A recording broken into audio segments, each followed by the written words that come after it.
This happened a few months ago. I was 30 and had just started freelancing as a graphic designer. I went back to my grandmother's old house for the summer. She had passed away last year, and I needed to sort through her belongings. I remembered spending many summers there as a child.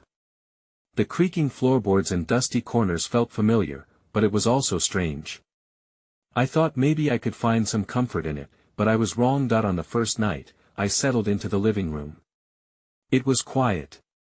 I had put my bags down and started to unpack.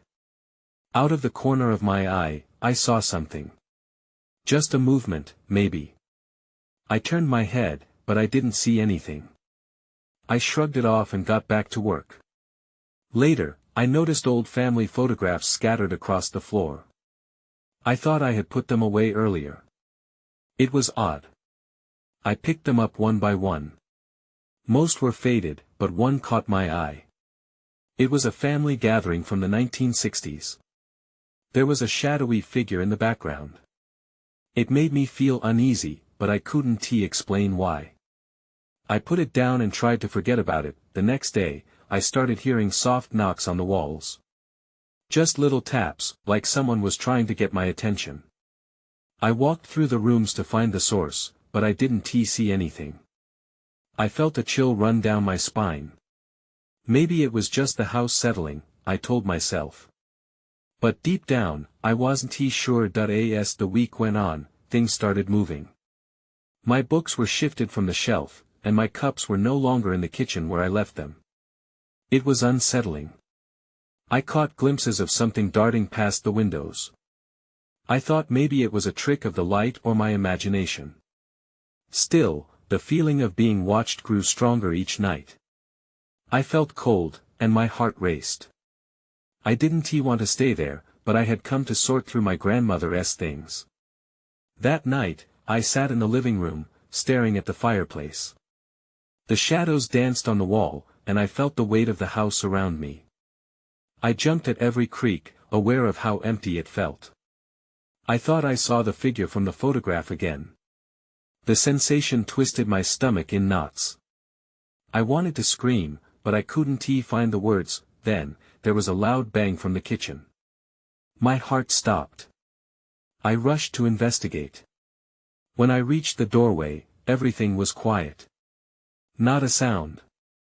I stepped inside, my hands trembling. All the cabinet doors were closed tightly. I took a deep breath, trying to calm down. Then I heard a whisper, low and soft. It felt like it was right next to me. "Why are you here?" Nobody was there.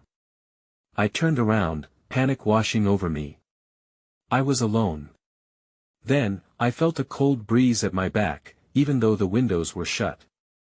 I turned slowly. My heart raced as I saw the shadowy figure near the stairs. It was tall and dark, almost like it absorbed the light around it. I was frozen, unable to move or scream. It seemed to stare right through me. I whispered, "Who are you?"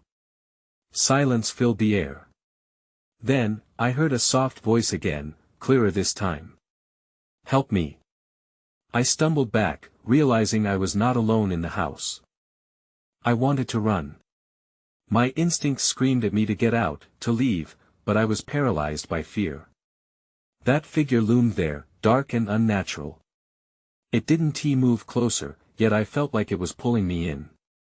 My breath quickened. "Help me," the voice repeated, more desperate this time. A wave of sadness washed over me. The words felt heavy and sad, like they were soaked in longing or loss. I took a step back, and the figure flickered, as if wavering in and out of existence. "Please," it whispered again. For a moment, I grappled with my options. Should I confront it? Ask what it needed? Or should I lock myself in a room and forget this was even happening?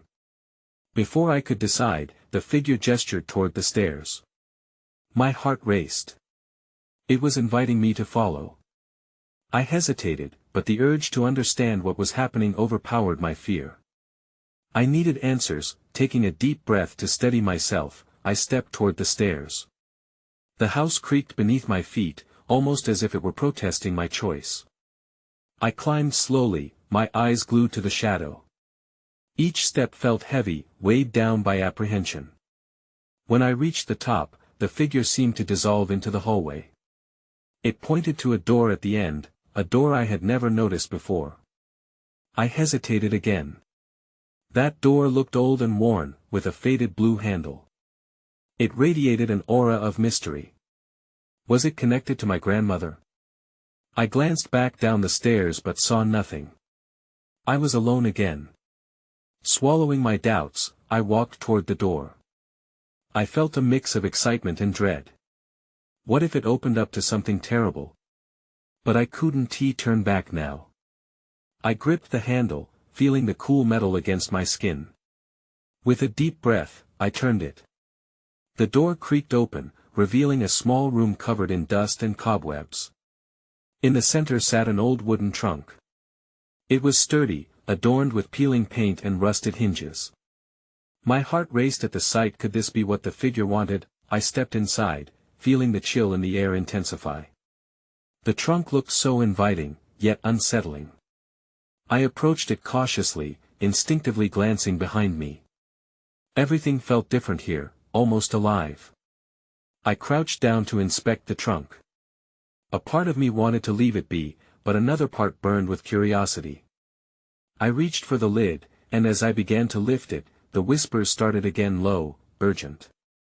Don't. The voice was filled with fear now, not sadness. I froze. What was I about to uncover? Before I could react, the trunk suddenly slammed shut on its own. I jumped back, my heart racing. Something was definitely in there. Then, the lights flickered, and everything went dark. I was standing alone in the cold silence of the small room, and I could feel a heaviness filling the air around me. I wasn't sure what to do next. The shadow was gone, but I could sense its presence lingering. What other secrets did this house hold? The darkness wrapped around me like a thick blanket, suffocating and disorienting. I felt for the door frame, my fingers brushing against the rough wood. Panic set in. Where was the figure? Why had the lights gone out? I took a hesitant step backward, ready to retreat. But then I heard a faint rustling. My blood ran cold. I wasn't alone. I strained my ears, trying to pinpoint the sound. It was coming from the trunk. My mind raced with questions. How could anything be alive in there? I leaned closer, heart thudding against my ribs. The rustling shifted to a tapping sound, rhythmic and urgent, like someone or something trying to get out. I held my breath. Should I open it? What if? A sudden crash echoed from the hallway. My heartbeat quickened, the noise slicing through the tension. I pivoted toward the source, the darkness feeling alive, pressing me to decide. Should I check it out or stay here? The tapping from the trunk grew louder, almost frantic. I had to know what was happening. I retreated back to the trunk. Gritting my teeth, I gripped the lid again, ready to pull it open. Just as I was about to lift it, a whisper broke through the darkness. Help me. It was the same voice, but now it sounded desperate. I hesitated, uncertainty flooding my mind. This could be a trap. But when I looked around, I felt a compelling urge to understand, to help whatever was calling out. With a forceful tug, I flung the trunk open. Dust swirled in the air, and I could barely make out something inside. It was an old mirror, cracked and aged. I peered closer, trying to see through the grime. Suddenly, the room filled with light, illuminating the walls and casting the shattered reflections around me. It was blinding. I shielded my eyes and stumbled back, bumping against the wall. When I opened my eyes again, the figure stood before me, clearer than ever. It was a girl, maybe my age. She looked familiar, her long hair cascading down her shoulders, but her eyes were filled with despair. Please, she said, desperation lacing her voice. You have to help me break the curse. I felt my skin prickle. A curse? What curse? As soon as the thought came, everything went dark again, the lights flickering like a dying flame. I could hear her breathing, ragged and uneven, as if she were fading. That I blinked, trying to process what was happening. "How do I help you?" I shouted into the void. The darkness shifted, and I could sense movement. Shadows flitted around me, restless and chaotic. I reached for my phone, hoping the flashlight would return some visibility. That's when my phone lit up, revealing the girl standing right in front of me. She reached out toward my hand, desperation etched into her features. "Trust me," she pleaded, eyes wide. Before I could respond, a cold wind burst through the room, snuffing out the light, swirling around me like a storm. I was thrown back against the trunk, the urgency of the situation gnawing at my insides. Then, I heard a voice from behind me, shocking and low, "You shouldn't have opened it." I turned, heart pounding, but there was no one there. I stood there, frozen, my heart racing. The emptiness of the room pressed in on me. I could still feel the girl's presence lingering, that desperate look in her eyes. I needed to find her again. But how? I reached for my phone, the only source of light in this chaotic darkness. I switched on the flashlight, illuminating the trunk, the floorboards, and finally, the walls around me. The dim glow barely broke through the shadows, but I felt slightly more in control. "Where are you?" I shouted, hoping against hope that she would respond. Only silence followed. I could hear the faint echoes of my voice bouncing off the walls, mocking my solitude. I needed answers. I turned back toward the trunk, my breath hitching as I saw something shift within the mirrored surface. The girl, her image flickered, morphing in the reflection like a flame threatening to go out. "You have to find the key," she whispered, her voice barely above a breath. "Key? What key?" I questioned, my voice trembling. But as soon as I asked, the reflection went dark, as if a curtain had been drawn across it. Panic surged again. That voice, it was fading. "No. Don't go." I stepped closer, desperate. Then I noticed it, glimmering at the bottom of the trunk. A small, ornate key lay nestled among the dust and debris. I picked it up, feeling its cold metal against my palm. The moment I held it tightly, the room shuddered, the air grew heavy, and the shadows seemed to recoil. "Find me. Please." The girl's voice echoed once more, but she felt even farther now. I swiftly glanced around, realizing the shadows were thickening. Was the voice coming from the hallway? The crash I had heard earlier could be a clue. I had to make a choice: stay here and risk losing her for good, or venture out into the unknown darkness beyond. With the key in hand, I decided to move forward. My heart was racing as I walked toward the hallway. The air was colder there, and the shadows danced on the walls like dark spirits taunting me. Each step felt heavier, each breath filled with dread as I pushed on. As I stepped into the hallway, the lights flickered back to life for a brief moment, revealing images that sent chills down my spine. The walls were covered with old pictures, faces from the past, all looking eerily similar to the girl. I shivered. "What does this mean?" I whispered to myself. Then, I looked up, and there she was, standing at the end of the hall, her back turned to me. My heart leaped. "I'm coming!" I yelled, but as soon as I took a step, a loud bang broke the air. I halted, eyes wide. The front door to the house slammed shut with a force that rattled the windows. The room felt alive, and I could sense it. Something was watching. That's when I noticed the shadows approaching, moving closer from the corners, converging. My breath hitched as a voice rang out, booming and ominous, "You shouldn't have opened it." The girl turned slowly, a tragic expression on her face.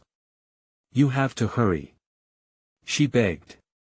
But before I could reach her, the shadows enveloped her, and my vision blurred. I took a step back, panic flooding my veins. My only thought was to escape, but I knew deep down, I had to face whatever this was. I had to find the key to breaking the curse. But now the question was, would I have the chance? The shadows pressed closer, swirling like dark fog, and I felt an overwhelming urge to run. But I couldn't, not while she was still out there. I needed to confront whatever was coming. "Get back!" I yelled, brandishing the key like a weapon. The metal felt warm in my palm, almost alive. But the shadows only laughed, their whispers echoing through the hallway. Suddenly, the girl's voice cut through the chaos again. "The key opens more than just doors." I shook my head, trying to clear the haze of fear. What did that mean? It sounded cryptic and ominous, but I had no time to ponder it that I took a step forward.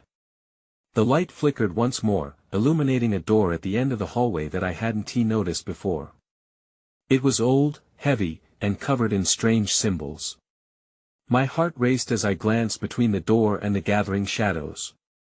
The choice seemed simple: confront the door or confront the darkness. "Help me!" The girl cried again, but her voice sounded weaker this time. "You have to." I rushed toward the door, determination pushing back the fear. As I reached for the knob, a frigid gust rushed past me. I hesitated, feeling the cold grip of anxiety tightening around my chest. The moment my fingers brushed the metal, a surge of energy pulsed through my body.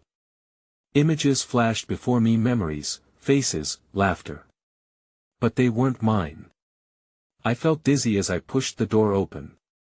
It screeched in protest, revealing a small, dimly lit room that smelled of damp wood and decay. My breath hitched. In the center stood an old mirror, clouded and cracked, with the girl standing behind it, her face pressed against the glass.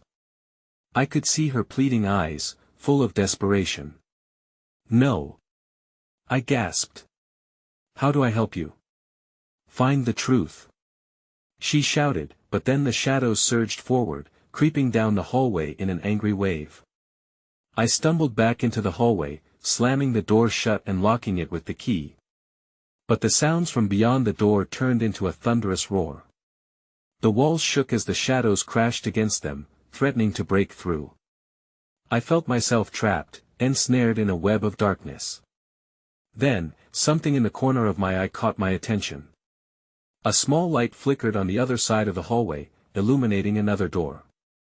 This one was different. It shimmered, as if calling to me.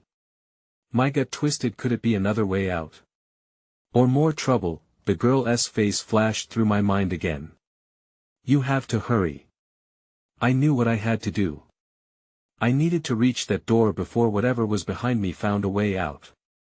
I sprinted down the hall, the shadows shrieking in frustration. I could feel them tugging at my clothes, trying to pull me back, dragging me into their abyss. That I reached the door and grasped the handle, but it wouldn't budge. Panic bubbled up again. But then I remembered the key, the source of my power in this mystery. I fumbled to find it in my pocket, breathless. That's when I heard the whispering again, more urgent, and I turned to find the shadows spilling into the hallway, moving toward me like a tidal wave. "Open it." The voice echoed, sharper this time. I slammed the key into the lock and twisted it. The door creaked as it opened, the light spilling forth like an invitation, but as I stepped inside, everything went dark. I stood there in darkness, disoriented. The air felt thick, almost electric, wrapping around me like a heavy blanket. I blinked, trying to adjust to the absence of light. Then, just as suddenly, a soft glow emerged, illuminating a vast expanse before me. That I was no longer in the hallway. Instead, I found myself in an expansive, dimly lit room filled with tall, looming bookshelves.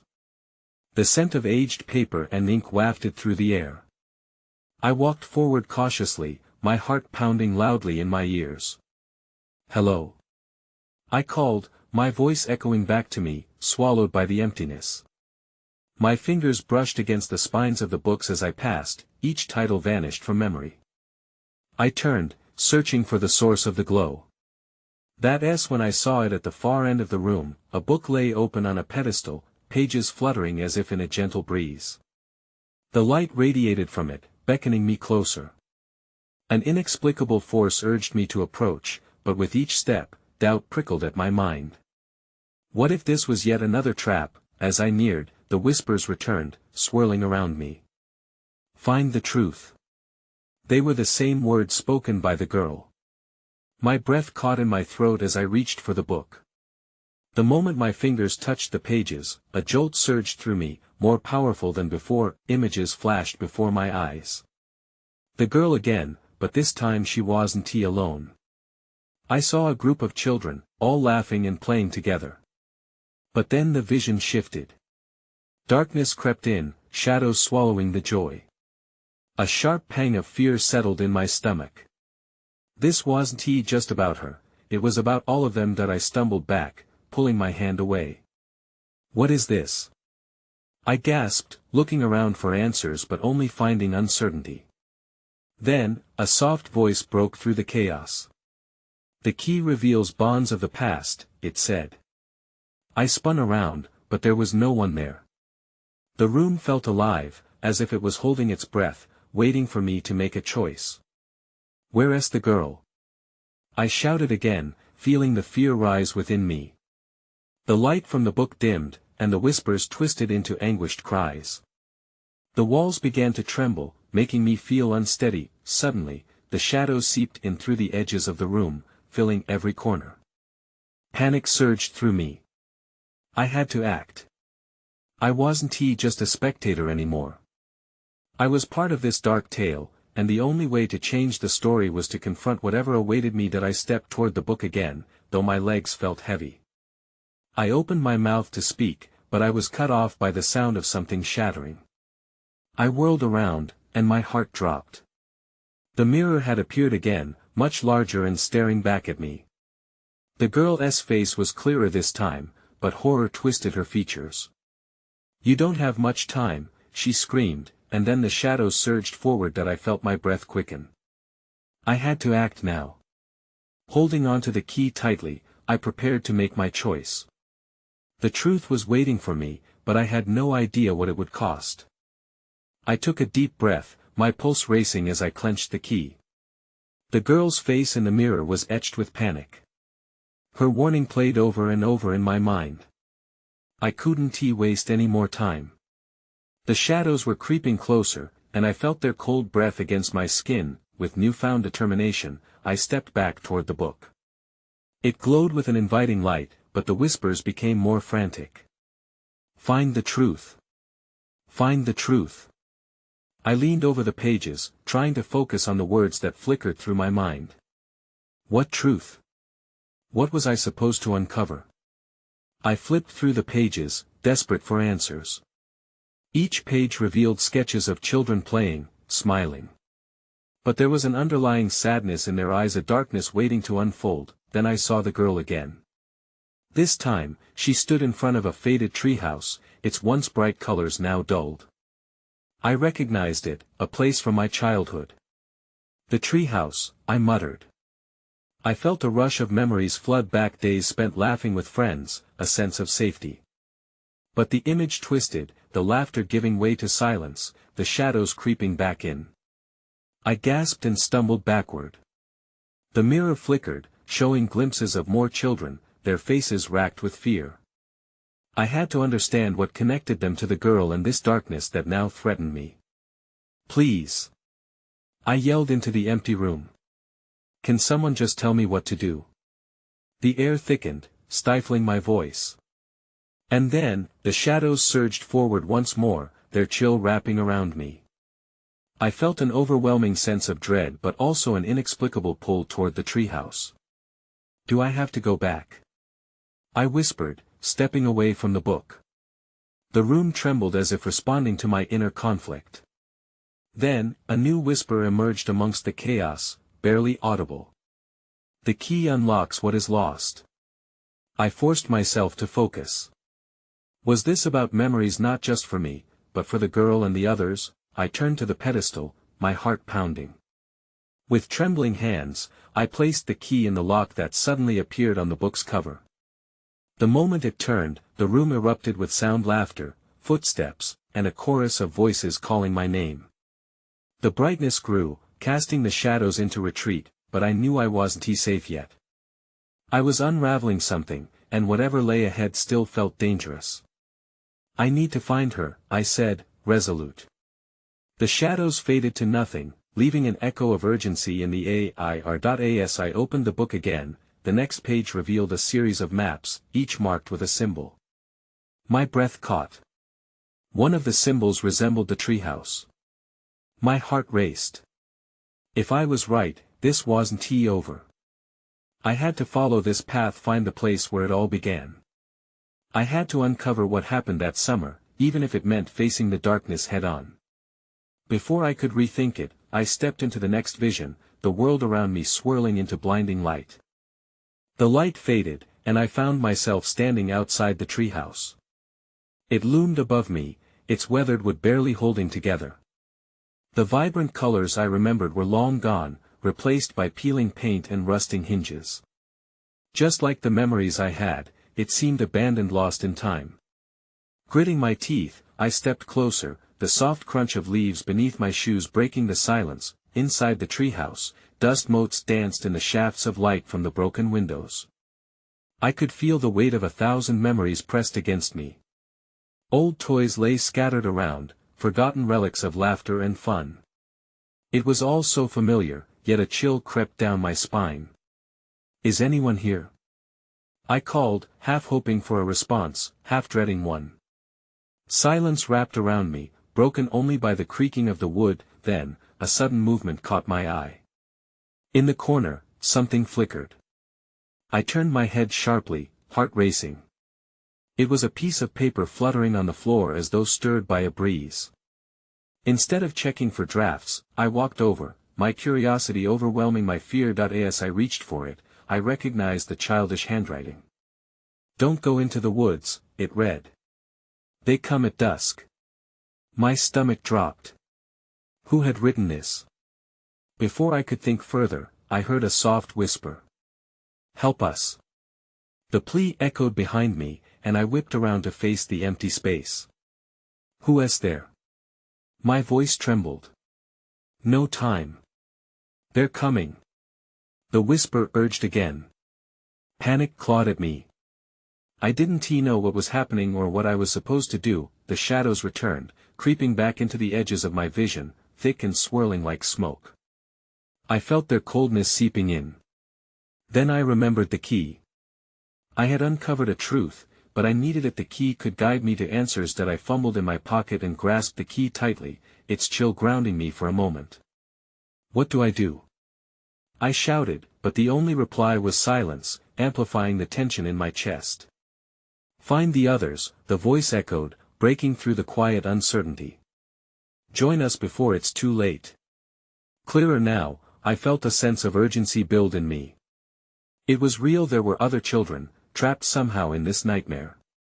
I had to find them. But as I stepped toward the door, the wooden planks shuddered beneath me like they were trying to hold me back. Then, everything went dark. A sudden rush of wind surrounded me, pulling me away from the treehouse. My heart pounded in my ears. I braced for impact, but instead, I was transported to a new scene. When the darkness lifted, I found myself standing in the middle of a woodland clearing. A circle of trees surrounded me, their branches intertwining above to block out the sky. The sun barely penetrated, creating eerie shadows all around. My chest tightened as something shifted among the trees' movement just beyond the edge of my sight. There was something out there. "Come find us," the voice called again, this time crisp and clear, more than a mere whisper. It was insistent, pulling at something deep within me that I had no choice but to follow. Someone needed help, and I could feel the weight of my own choices pressing down on me. I steadied myself and took a few steps forward, heart racing. Whatever awaited me beyond the trees, I had to confront it. When I saw it, a faint glimmer of light flickering between the branches. My pulse quickened as I stepped toward it, hope mingling with dread. The adventure was just beginning, and I was certain the next turn held secrets I'd never imagined. I stepped cautiously toward the light, each crack of twigs underfoot echoing in the stillness. My breath hung in the air, dancing with the chill that settled around me. The glimmer wasn't far now. I could almost feel its warmth beckoning. "Come find us," the voice urged again, the tone more desperate this time. It twisted something inside me, pulling me deeper into the shadows of the woods. What was I going to find? Would it answer my questions or lead me into danger? Drawing closer, I realized the flicker of light came from a small lantern, suspended from a low branch. It swayed idly, casting strange shapes against the bark. I reached out and grasped the cool metal, letting the brief warmth of the flame wash over my palm. Instinctively, I scanned the area for signs of life. "Please," the voice whispered, sharp and clear again. "Help us." But who were they? And how could I help? An uneasy feeling settled in my stomach as I held the lantern. I couldn't shake the sense that I was being watched. As I turned slowly, searching for the source, I stumbled upon a small circular patch in the forest floor. It was like a clearing, but the grass grew higher here, forming a strange pattern. I knelt down, the lantern lighting the ground. In the center of the patch lay a small, wooden toy, a carved figure of a child. That I picked it up and examined it closely. I knew this toy. It was one I had played with long ago during my summers at my grandmother's house. "Max," I breathed, memories rushing in like a flood. My old friend from those days. He had mysteriously vanished, along with others. Had he left this here? Just then, a rustle in the bushes startled me. I jerked my head in that direction, heart racing. Something was moving, brief flashes of white darting between the trees. I stood up, clutching the lantern for dear life. "Max?" I called out, feeling ridiculous. "Is that you?" Silence hung thick in the air, every leaf standing still. The rustling grew more frantic, and I took an instinctive step back, dread clawing at my throat. What if whatever was out there wasn't friendly? Just as that thought crossed my mind, the ground beneath my feet trembled. I stumbled, nearly losing my balance, and then, with a deafening crash, a figure burst through the brambles. I gasped, the light from my lantern flickering wildly. It was a girl, dirt smudged on her cheeks, her hair wildly tangled. "You came!" she shouted, her eyes wide with relief. "We thought no one would. You have to hurry." "Hurry? What do you mean?" I stammered. My thoughts raced, frantic to piece this together. "Who are you?" "There's no time," she urged. "They can hear us. We have to go. This way." With that, she turned, the shadows swallowing her before I could respond. My feet moved before I could think, my heart pounding in my chest. Everything felt off-balanced, but I couldn't let fear paralyze me. I had to follow her. But as I ran deeper into the woods, the haunting echoes of whispered voices surrounded me. They seemed to chant, an ominous plea reverberating through the trees. "Come find us." The chase was on. But where would it lead? I sprinted after the girl, the darkness closing in behind me. My chest heaved with effort, breath coming in gasps as I pushed through the underbrush. The lantern flickered precariously, its light cutting through the thickening gloom while I fought to keep the girl in sight. She zigzagged through the trees, guiding me further into the depths of the wood where shadows seemed to meld and twist, obscuring the path ahead. "Stop!" I called, desperation clawing at my voice. She paused momentarily, glancing back over her shoulder, eyes wide and pleading. "We have to hurry. They'll find us." I noticed then how pale she appeared, almost translucent against the darkness, an echo of something lost. A chill gripped my heart, but I pushed it aside. I had to trust her. We darted to an open clearing, but as we stepped into the moonlight, the whispers began to crescendo. "Help us, save us!" Their echo bounced through the trees, and my heart sank. I scanned the shadows, they were alive and watching. Had I entered an ancient realm of lost souls? I could feel the weight of their longing, a palpable heaviness pressing down. "Do you know where to go?" I asked, desperation fueling my voice. She gestured toward a narrow path leading to a cluster of twisted trees, their roots intertwined like gripping fingers. "Follow the whispers," she urged, her tone fierce but softened by the tremor of fear. "It's the only way." I nodded, although doubt gnawed at me. What if the whispers meant their destruction rather than salvation? But as more shadows emerged from the tree lean, I had little choice. With determination, I stepped toward the path. The girl followed closely, and the moment we entered the tangle of trees, the atmosphere changed completely. Suddenly, everything was silent, the eerie chorus faded, leaving only the sound of our hurried footsteps against the fallen leaves. A faint light flickered ahead, the only beacon in the oppressive gloom. "That's it!" the girl exclaimed, pointing. I could see now a cabin, dilapidated but standing firm against the encroaching darkness. As we neared the structure, I could feel the shadowy figures close in behind us, their whispers rising in pitch, nearly drowning out the swift thump of my heartbeat. "We need to find the key," she urged, panic edging her voice. "It's in there. It's the only way to free them." "What key?" I replied, bewildered and breathless, but desperation propelled me forward. The cabin loomed in front of us, a relic holding untold secrets. A slanting roof and rickety wooden door so familiar yet so unsettling. I grasped the handle, and it creaked open with a slow groan, revealing darkness inside. "Quick!" she urged, pulling me inside. The air grew thick with tension, shadows shifting just outside the door, as if waiting for their chance to pounce. My heart raced as I flicked the lantern toward the interior. The walls were lined with tarnished mirrors and strange symbols scrawled in a language I couldn't understand. "Look for the trunk," she commanded, pointing toward the back room. As I moved, I suddenly caught a glimpse of myself in one of the mirrors. My reflection grinned a twisted, malevolent version of myself, eyes gleaming with an unnatural hunger. I stumbled back, shaking my head, refusing to look. "Don't let them trick you," the girl whispered urgently. I felt her presence beside me, a comforting warmth against the encroaching darkness. But then the whispers returned, surrounding us, pulling at my mind. Help us break the curse," they beckoned, tantalizing and desperate. "Where is it?" I shouted, pushing past the mirrors, my fingers brushing against their cold glass surfaces. I wanted to scream, suppressing memories of children laughing, stories shared. What were they trying to convey? My thoughts raced as my heart thumped in my ears. "There." She pointed to a wooden trunk tucked under a table cloaked in shadows. I rushed toward it, skidding to my knees and throwing the lid open. Inside lay a collection of papers, faded and frayed. I rifled through them desperately, acutely aware of the shadows clawing at the edges of our sanctuary. "Here." I held up an old key, ornate and heavy.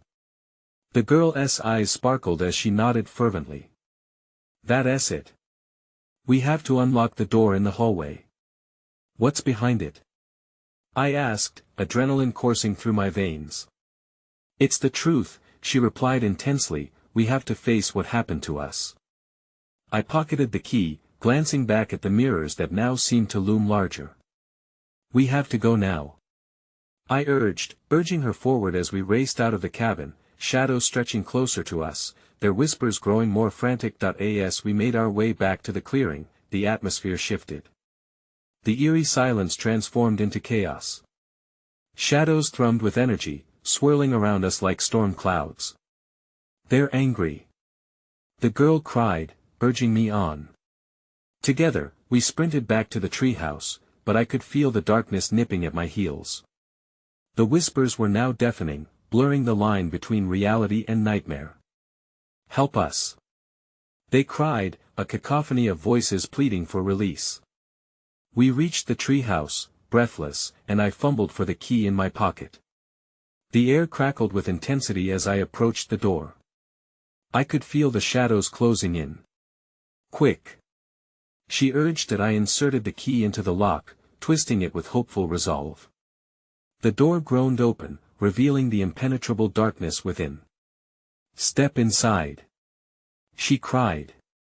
With a deep breath, I pushed forward, the girl at my side, plunging into the heart of whatever awaited us. The darkness swallowed us whole, and then, in an instant, we were back in the hallway, the shadows swirling furiously around us. The mirrors lined every wall, each reflecting countless lost souls begging to be freed. I clutched the key firmly in my hand, but as the shadows surged forward, their fear became mine. Would I be able to unlock their curse? Tell me what to do. I shouted, my voice almost breaking. There was only silence, but in it was a heavy anticipation. The girl gazed into my eyes. We can't give in to fear. We have to face the truth. Closing my eyes and gathering every ounce of courage within me, I stepped toward the nearest mirror, and suddenly the figures within began to morph and shift, revealing faces all too familiar. Children laughing, then folding into darkness. Believe. She urged, stepping beside me. With shaking hands, I thrust the key toward the mirror. I didn't know what would happen if I did, but it was time to confront the darkness together. We could break this cycle, we had to. The key clicked against the glass, and the mirror shimmered, rippling like water. There was a blinding flash, and the air crackled with energy that it felt like we were falling. I held on to her hand, feeling her presence through the chaos, trusting that whatever was coming would unfold as it must. Then we landed firmly, suddenly in a vast, white void that had no signs of the shadows or darkness, no whispers, only clarity. We stood together, and as I looked around, I felt change stirring within my soul. We were free from the echoes of the past. But locked away in the back of my mind lingered unanswered questions. What had really happened that summer? Would we ever piece together the fragments of lost memories? As I turned to the girl beside me, she smiled, though shadows still danced in her eyes. It's just the beginning, she said softly. And deep down, I knew, this was only the end of one long night, with everything still waiting to unfold.